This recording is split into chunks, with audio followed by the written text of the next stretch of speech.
Bueno, vayamos entonces ahora a la propuesta educativa de Rousseau, que es esta. Nosotros habíamos empezado diciendo su impronta política y también educativa, ¿no?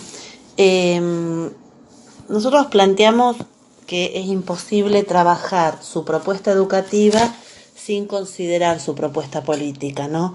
Y en este sentido se retoma una cita también de Rousseau, de su contrato, que dice: adaptar al hombre la educación no a lo que no es él. Os faís en el orden actual de la sociedad sin reflexionar que está sujeto a inevitables revoluciones y no es dado precaver la que pueda tocar a vuestros hijos.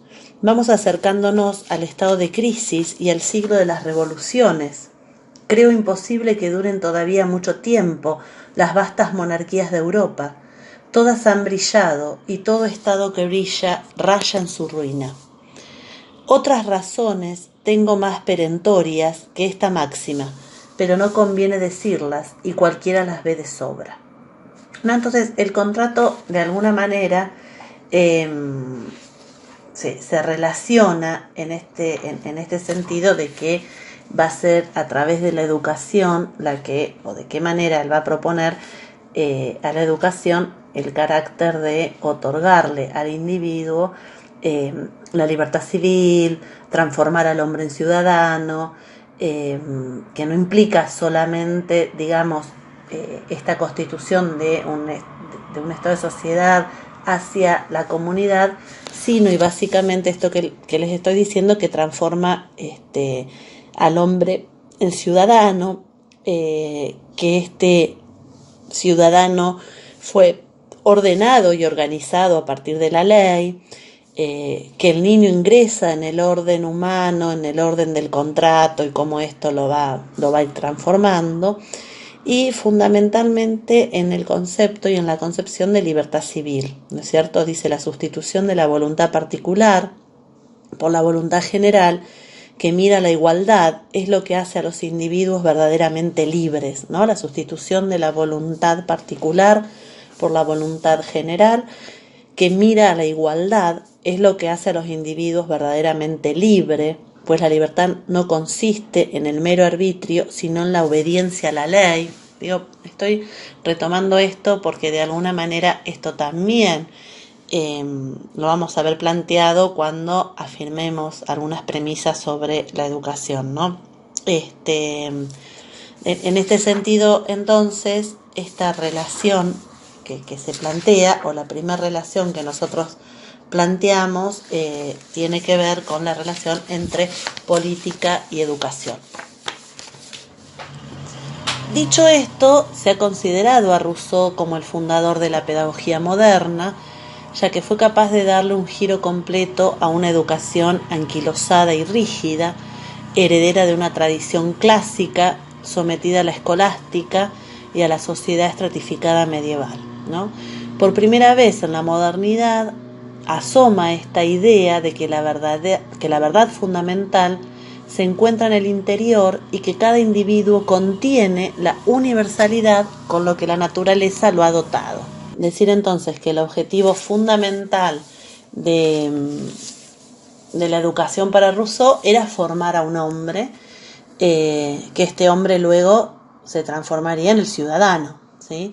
Por lo tanto, la virtud es la expresión de la naturaleza, que es única, y es hacia allí donde se debe dirigir la educación. En este sentido, uno podría decir, y nosotros creo que estuvimos viendo algunas de las características fundamentales de la Ilustración, ustedes lo tienen esto también en el texto de Abaganiano.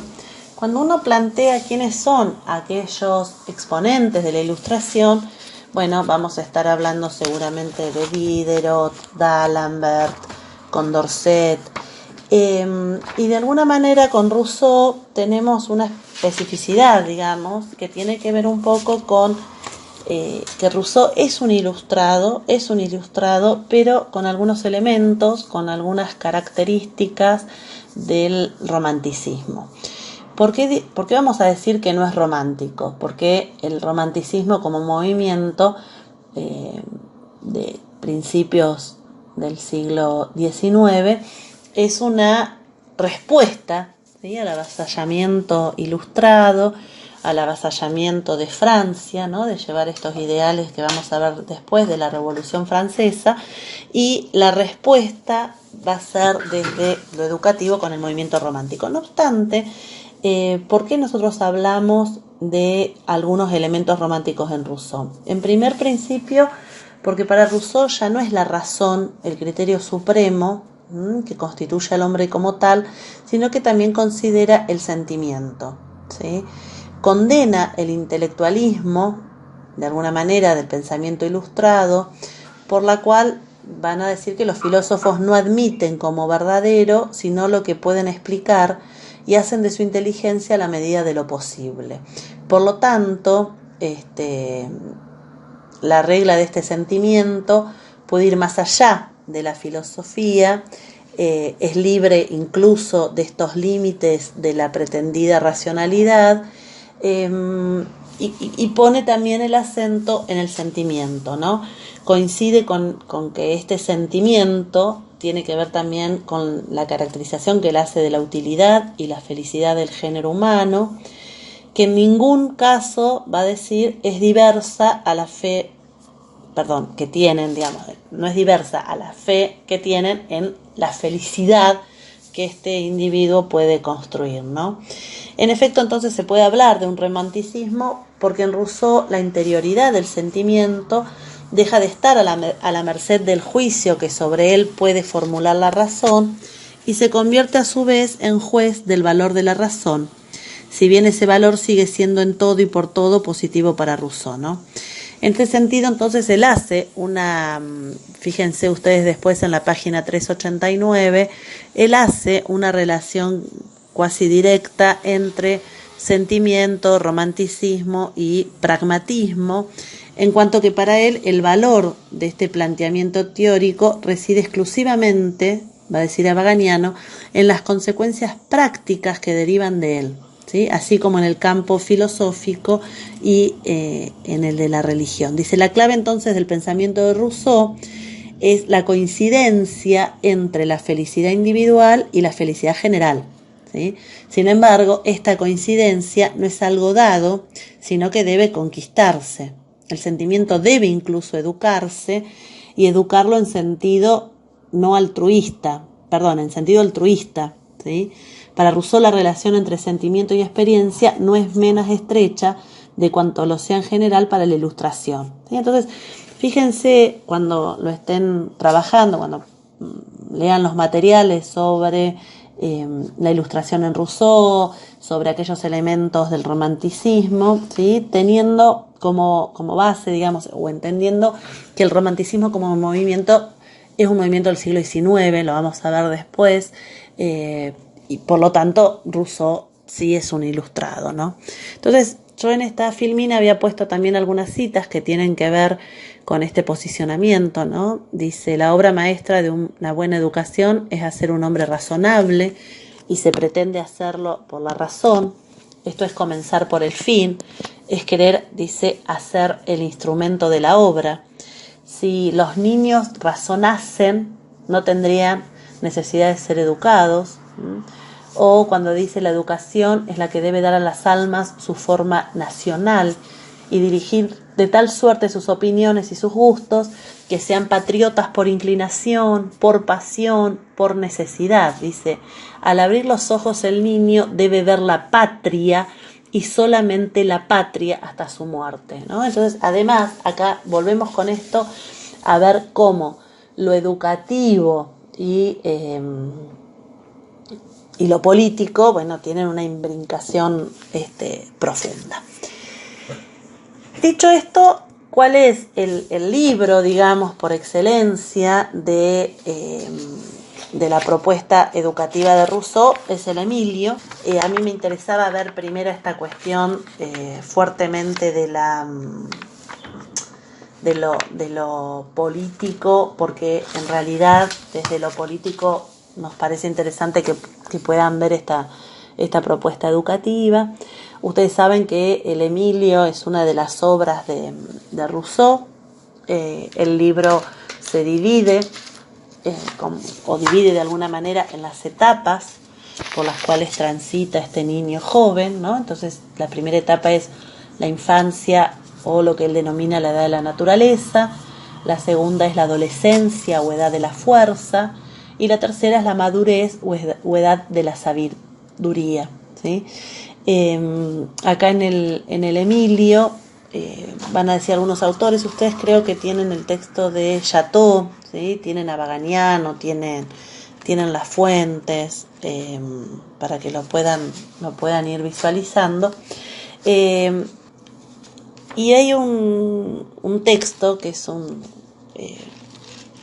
digamos que condensa las distintas obras de Rousseau. En la introducción dice lo siguiente: tal vez su obra predilecta, el Emilio, expone los distintos motivos de la doctrina rousseauiana, enhebrándolos con un hilo conductor, contradictorio. La educación para lograr una socialización plena se concreta mediante la reclusión y el aislamiento frente a la realidad social. Recuerden esto porque es una novela pedagógica, ¿no? Y que en realidad, si bien expone los criterios educativos que reflejan el pensamiento de Rousseau, sobre todo Chateau va a decir, bueno, es imposible pensar una educación en la cual cada niño sea aislado, ¿sí? Esto que decíamos, ¿no?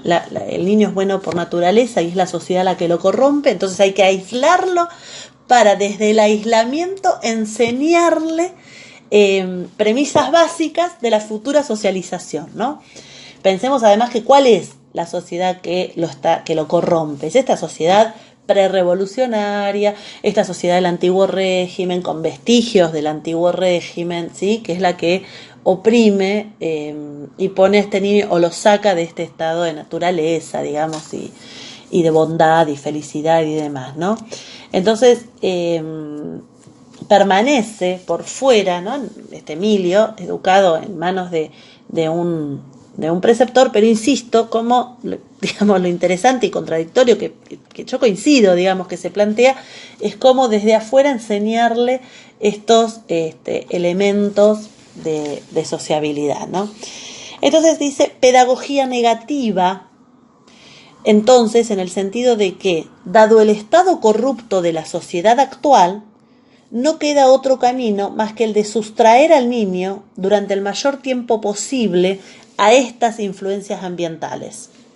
El objetivo es evitar el desdoblamiento, la disociación alienante del hombre moderno, a mitad de camino entre la unidad natural y autosuficiente del salvaje y la integración completa del ciudadano en la nueva sociedad.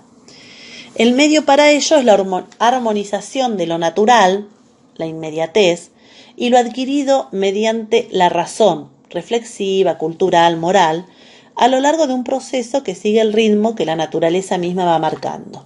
¿Cuál es el ideal de esto? Robinson Crusoe, capitoste indiscutido de la mitología burguesa, con la significación peculiar que esta figura adquiere en la lectura de Rousseau.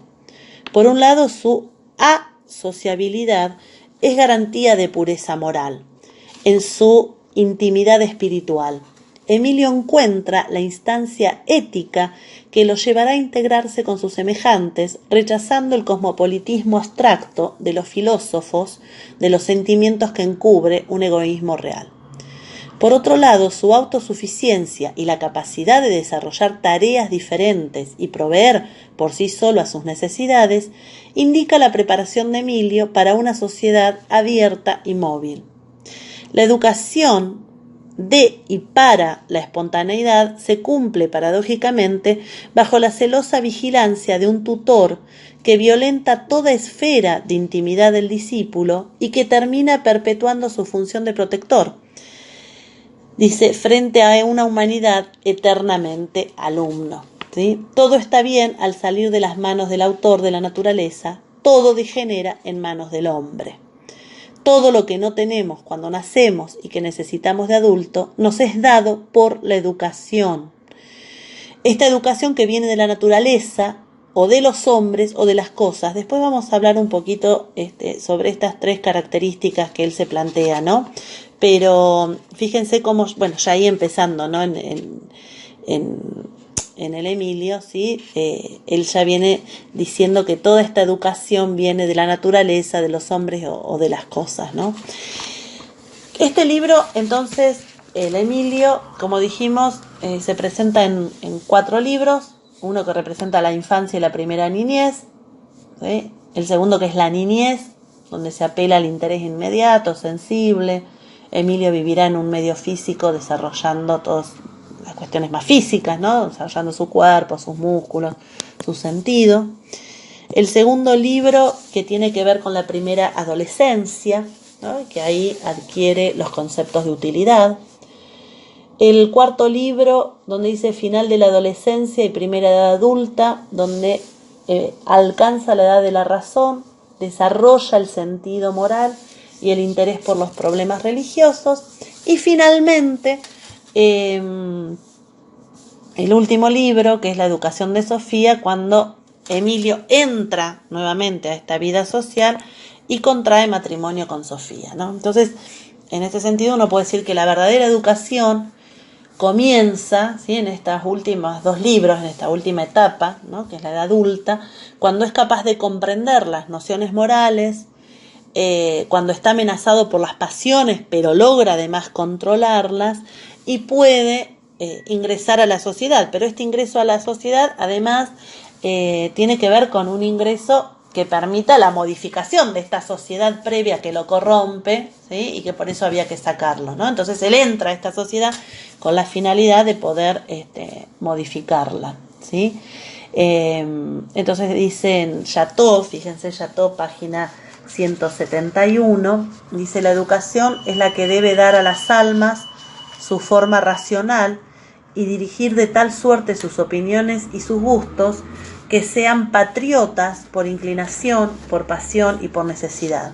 Al abrir los ojos, el niño debe ver patria y solamente patria hasta su muerte, ¿no? Esto vuelve a poner en el tapete, creo que algo habíamos dicho también de esta cita, cuando en realidad lo que plantea la cita nuevamente es esto que yo les decía, la relación que hay entre educación y contrato, ¿no? De este modo, el ideal de educación, y además es una educación pública, ¿no? La que él estaría pensando, luego, digamos, una vez que vuelve Emilio a la sociedad, no tendría en principio sentido previamente, porque la educación pública solo puede ser pensada para este hombre libre, ¿no? Y este hombre libre no va a ser hasta tanto esta sociedad no sea modificada. Por eso en algunas citas o en algunos escritos él dice: la instrucción pública no existe y no puede existir porque donde no hay patria no hay ciudadanos, donde no hay ciudadanos no hay libertad. ¿Se entiende? Entonces cómo se va construyendo también este ideal de sujeto ciudadano. Este ciudadano que además es el pueblo, pero no es todo. O sea, ¿quiénes son? ¿Quién es el pueblo?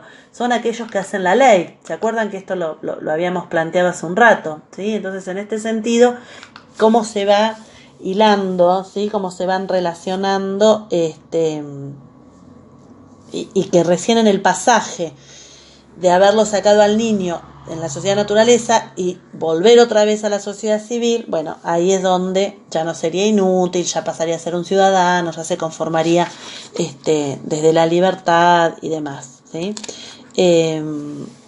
Por eso dice que en definitiva resultaría casi imposible, diríamos utópico, esta propuesta educativa rusoniana dirigida a un niño el cual necesita socializarse, tener estos principios básicos de ciudadanía, república, derechos, patria, ¿no? Pero sacándolo fuera de ello. Entonces, a partir de ahí hay un concepto que es un poco complicado de poder entender y les pido que se detengan, que tiene que ver con la educación positiva y la educación negativa. Quien habla de la educación positiva y la educación negativa, algo dice, digo yo en la ficha de cátedra, algo baganiano y algo Chateau, que ahora quiero leerlo en realidad para que lo podamos ir entendiendo. Lo que primero plantea es la educación negativa, ¿no? Entonces dice, la sociedad actual es mala, la educación positiva que se inspira en ella tiende a socializar al niño demasiado pronto, a formar su espíritu antes de tiempo y a dar al niño el conocimiento de los deberes del hombre.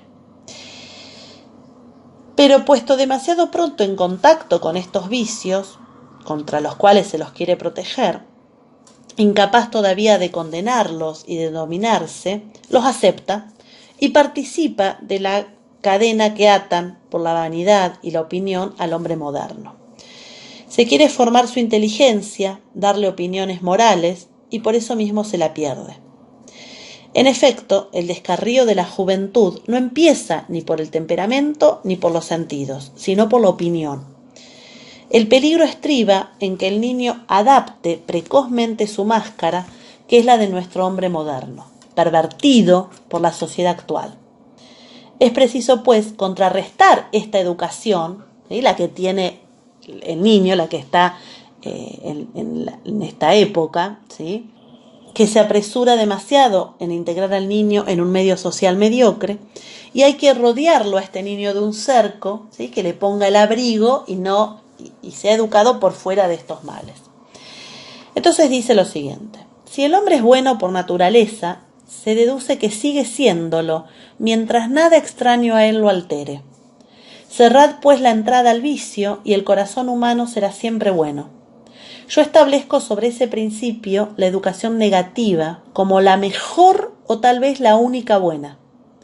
Llamo educación negativa la que tiende a perfeccionar los órganos, instrumentos de nuestros conocimientos antes de darnos y que prepara la razón para el ejercicio de los sentidos.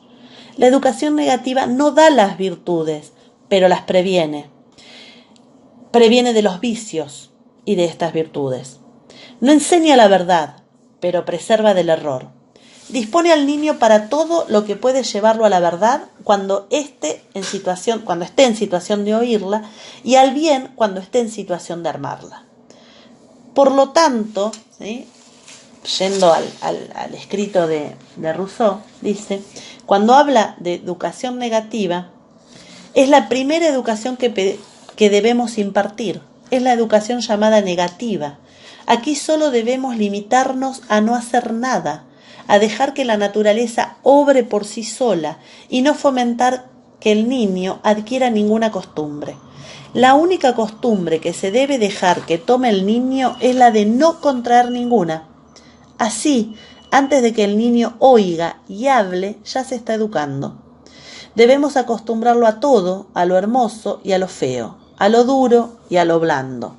Si siguiendo la natural disposición de los niños a tocar todo, se utiliza este aprendizaje para que tengan noción de todo lo que lo rodea. Entonces pone un ejemplo, ¿sí?, de cuál sería esta educación negativa. El ejemplo es este: los niños tienen, según Rousseau, una disposición natural a enfadarse. Esta disposición de los niños exige grandísima atención. El niño manifiesta su enfado por medio del llanto. El peor error es complacerlo, porque esto hace que se convierta en un déspota. Así, por ejemplo, puede enfadarse porque no alcanza un objeto al alargar la mano, pero este hecho puede ser interpretado de dos formas distintas. De ningún modo le acerquemos el objeto, porque el niño aprende a no esforzarse y a mandar para conseguir lo que quiere. Al mismo tiempo que el autor de la naturaleza da a los niños el principio activo, cuida de que sea poco perjudicial, dejándole poca fuerza para que lo abandone. Con la edad se cobra la fuerza y se hacen menos inquietos, más parados, se ponen en equilibrio tanto el cuerpo como el alma. Entonces, dice, a propósito de esto, Rousseau plantea 4 máximas para educar a este niño, ¿no? Estamos hablando siempre de la educación negativa. Lejos de tener los niños fuerzas sobresalientes, ni aún tienen las suficientes para todo lo que pide, por tanto hay que dejarles el uso de todo cuanto les da y de lo que se puede abusar. Es preciso no suplir lo que les falta, ¿sí?, para que ellos puedan encontrarlo, plantea acá también el espíritu de estas reglas. Dice: hay que estudiar con atención su lengua y sus signos, pues como en esta edad no saben disimular, distinguiremos sus deseos. ¿Sí? O sea, él va planteando cada una de estas, de estas, sí, máximas, propuestas, ¿sí? Para que este niño, durante esta educación negativa, ¿sí? Que es cuando se lo saca de la sociedad para poder educarlo, lo dejan hacer, lo dejan libre. Y por educación positiva, dice: no cabe duda de que la que más va a convenir va a ser la negativa y no la positiva. Mientras ignoramos lo que debemos hacer, la cordura consiste en no hacer nada. Es necesario saber no obrar. Esto es lo más difícil, tanto en la vida moral como en la educación. Evitar correr el peligro de la perversión por falta de prudencia. La infancia debe, pues, ser, en cierto sentido, una larga ociosidad. Es preciso dejar que madure la infancia de los niños, el saber no hacer nada, ¿no? Esto, si sabemos no hacer nada, retardar lo más posible a que este niño pueda hacer las cosas, sería la educación negativa, pero que en definitiva se transformaría en positiva, porque es lo positivo para que este niño después pueda ingresar nuevamente a la sociedad, ¿sí? Entonces, ¿qué dice Abaganiano? Que también va a plantear algunas cuestiones sobre la educación positiva y negativa. Fíjense en la página 396, 397, cuando dice: la regla del perder tiempo vale esencialmente hasta los 12 años. A esa edad, hasta los 15, el jovencito, no turbado aún por las pasiones, puede ya desplegar una atención más prolongada y persistente. Los fenómenos que lo circundan, impulsados por el sentido y la utilidad. ¿Sí? La ciencia, mediante experimentos prácticos y aparatos simples construidos por el propio Emilio, se darán a partir de ese momento, ¿sí? Entonces, ahí en estas páginas él va a ir trabajando, Abaganiano, la concepción de la educación positiva y la educación negativa, hasta que luego sí, en la última, en el último libro, cuando se casa con Sofía, ¿sí? Es volverlo de alguna manera a esta sociedad, promoviendo formas, de gobierno nuevas, ¿sí? Republicanas, democráticas, constituyéndose él mismo como ciudadano y de alguna manera volviendo a esta convivencia humana. Entonces, en este sentido, yo algo me había agregado el tema de la educación, de las 3 formas de educación que él va a proponer, que van a ser la educación de la naturaleza, la educación de las cosas y la educación de las personas, ¿no? El primer tipo de educación, que va a ser la educación de la naturaleza, lo que primero se plantea es que la naturaleza es el cosmos, es el universo, es lo creado por Dios, ¿sí? Y que de alguna manera tiene un orden armónico, ¿sí? Que es además total y absolutamente natural, diferenciado de lo que sería una educación artificial, ¿sí? Y que va a decir todo lo que sale de la mano de Dios va a ser natural, ¿sí? Por lo tanto va a ser bueno. Solo dice: un cuidadoso estudio de la naturaleza y de sus procesos podrá conducir a una mejora de la condición humana. La segunda educación que él está planteando, la relación que él plantea, tiene que ver con la educación de las cosas, ¿sí? Y el que se estudia, ¿no? Entonces él dice: las cosas, nunca repetiré bastante que concedemos demasiado poder a las palabras. Entonces él propone que no hay que enseñarle nada al niño que no pueda ver, ¿sí? Entonces hay una crítica muy fuerte a aquella educación que para él no es útil, ¿sí? Que tiene que ver solo con las palabras y que de alguna manera la utilidad de esta educación va a tener que, o está dirigida cuando la palabra está en relación con las cosas, ¿no? Dice palabras, solo palabras, siempre palabras. Así se introduce en su espíritu un catálogo de palabras que no significan nada para las mismas palabras. Los libros solo sirven para transmitir las perversiones sociales. Indudablemente no hay que tomar demasiado al pie de la letra el famoso odio a los libros, ¿no? Él plantea una concepción así en uno de sus libros, ¿no? Pero se ve claramente que los libros para Rousseau son el principal instrumento de la perversión, denunciadas desde los discursos. Vuelve a decir esto de las cosas, dice el aprendizaje de un oficio, dice, no, manual, no hará sino coronar y coordinar tales actividades. Dice, antes habrá tomado parte en sus distintas actividades técnicas la lectura de Rousseau como el único libro que conoce entonces y que le servirá a Rousseau para poder poner el conocimiento de las cosas. ¿Sí? Indudablemente Emilio no aprenderá, sin embargo, muchas cosas hasta los 12, 15 años, que es cuando, ¿se acuerdan que decíamos? Entraría en esta edad de la razón. Y finalmente, la educación de los hombres, dice la regla más importante no es ganar tiempo sino perderlo, que ya habíamos dicho esto, y la educación, digamos, si bien la educación más importante es entre el individuo y el ambiente, ¿sí?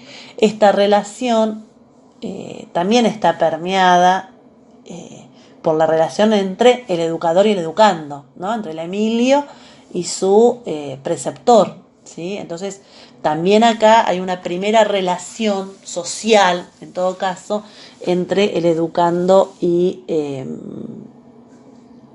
digamos, entre el educando y el educador. Por eso propone, sobre todo en esta forma de relacionarse con el otro, una serie de propuestas que tienden, por ejemplo, o que ponen el acento en los viajes que debe realizar el Emilio, ¿no? Una vez que el Emilio ya ingresa nuevamente a la sociedad, digo, porque la primera relación social en todo caso sería el Emilio con su preceptor, con su educador, ¿no? Pero luego esto le sigue esta relación que el Emilio va a tener una vez que ingresa a la sociedad. Entonces, para que el Emilio pueda conocer a los hombres, no basta, va a decir, con que conozca solamente a los parisiens, sino que debe conocer otros pueblos, otras costumbres, otras formas de gobierno. No es necesario que conozca todos los pueblos del mundo, basta con que amplíe su visión del mundo, de los hombres, y esté en condiciones de juzgar, que es lo más conveniente para su país y para él mismo. No es en los libros donde adquirirá estos conocimientos, ¿sí? Sino que van a ser los viajes que le den estos conocimientos. Entonces, dice el conocimiento de la sociedad política, que va a tener que ver también cuando va a viajar, el conocimiento de otras costumbres, el conocimiento de otros hombres, ¿sí? Entonces, la importancia, por ejemplo, que va a tener para el Emilio, ¿sí? El poder conocer, el poder viajar, el poder estar con otros hombres, ¿sí? Va a ser importante. Y algo que no dije, que me parece que hay que tener en cuenta, que, bueno, ¿quién es? Decíamos esto dentro de estos postulados esenciales, ¿quién es este educador con quien hace la primera relación social, el Emilio? Que va a ser aquel que tiene como misión la formación del hombre, ¿sí? Pero dice, en primer lugar, este educador debe haberse hecho hombre antes, ¿sí? Y desde su ejemplo poder guiarlo a Rousseau, ¿sí? Va a ser difícil si uno se lo pone a pensar, porque bueno, ¿quién es el primer hombre que puede llegar a educar a este Rousseau, ¿no? Porque finalmente uno puede decir, y por eso es una novela pedagógica, y por eso se plantean algunas cuestiones como utópicas, porque en realidad, o en definitiva, este hombre que educa, este preceptor que educa, se educó con los males de la sociedad, ¿sí? Finalmente, entonces, una vez que nosotros tenemos, o Rousseau recurre en cada uno de estos libros a esta educación de las cosas, de los hombres y de la naturaleza, de alguna manera llegaría, dice, a lo que es la verdadera educación positiva, ¿sí? Entonces dice, positiva es, o sea, es negativa en su primer momento, pero a la vez, esto que era positivo al principio, que hace que no lo sea, porque en realidad va a decir, hay que sacar a este niño de la sociedad, después se transforma nuevamente en positivo, por lo tanto, reforma la educación positiva primera, ¿sí? Cuando vuelve a la sociedad para poder transformarlo. Vuelvan ahí de vuelta a Baganiano, página 394, 395, donde plantea nuevamente sobre la educación negativa y la educación positiva, ¿sí? Dice, cuando en otro de los textos va a decir, ya es tiempo de hacer conocer a Emilio la diversidad de los individuos, de hacer que observe a los otros hombres, las pasiones humanas. Antes no hubiera podido comprender, más tarde sería a destiempo, pero que adquiere el principio este conocimiento, más bien por la experiencia, ¿sí? Va a hacer que convenga al mostrarle otros hombres, mostrarles otros tiempos y otros lugares, y que de alguna manera eso va a ser esa vuelta a la educación positiva, yo diría, entre paréntesis, reformada, ¿no? Porque la primera educación positiva, vuelvo a decir, que es la que primero se le había criticado tanto, ¿no? Entonces, en esta vuelta, en esta inserción social, ¿sí? Que es cuando el Emilio ya es ciudadano, ya habita una ciudad, ya se da cuenta de cuál es la ciudad verdadera, las falsas ciudades, el hombre virtuoso, ¿sí? La importancia de esta virtud, ¿sí? La participación en la vida adulta, la participación en la política, la inclusión en la sociedad, bueno, puede transformarla, ¿sí? Que eso sería a mí lo que me parece que nos debería quedar en principio claro, para poder hacer también una lectura, si se quiere, política, histórica, ¿sí? Sociopolítica de la propuesta educativa de Rousseau.